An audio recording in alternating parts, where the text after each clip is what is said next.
temple survey, blaming the UP government for mishandling the situation. Well, Mayawati pointed out that following the unexpected by-election results, tensions were high in the Mordabad division, especially in Sambal, and the government should have ensured the survey was conducted peacefully. Well, Mayawati held the government and administration responsible for the violence and ruckus that occurred and urged the authorities to involve both parties and carry out the survey calmly and appeal to the people of Sambal to maintain peace.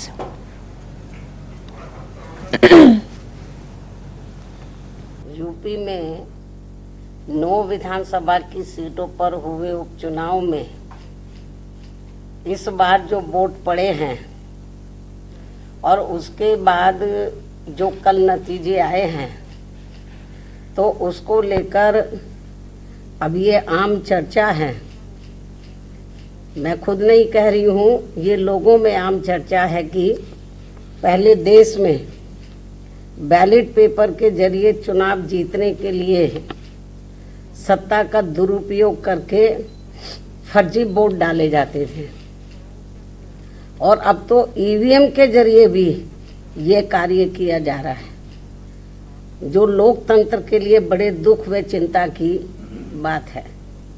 इतना ही नहीं बल्कि देश में लोकसभा व राज्यों में विधानसभा आम चुनाव के साथ साथ खासकर उपचुनावों में तो अब ये कार्य काफ़ी खुलकर किया जा रहा है और ये सब हमें हाल ही में हुए यूपी के उपचुनाव में काफ़ी कुछ देखने के लिए मिला है।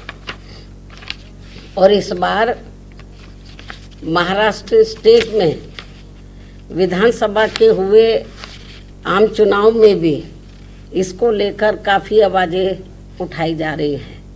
ये अपने देश में यह लोकतंत्र के लिए बहुत बड़ी खतरे की घंटी भी है। ऐसी स्थिति में अब हमारी पार्टी ने ये फैसला लिया है कि जब तक देश में फर्जी वोटों को डालने से रोकने के लिए देश के चुनाव आयोग द्वारा कोई सख्त कदम नहीं उठाए जाते हैं तो तब तक हमारी पार्टी देश में खासकर अब कोई भी उपचुनाव नहीं लड़ेगी। मैं उपचुनाव की बात कर रही हूँ, बाई इलेक्शन की। तो तब तक हमारी पार्टी देश में खासकर अब कोई भी उपचुनाव नहीं लड़ेगी।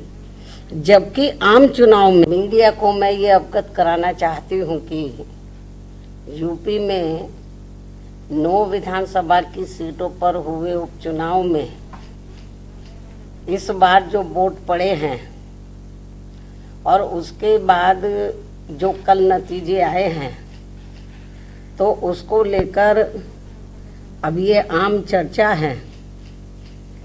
मैं खुद नहीं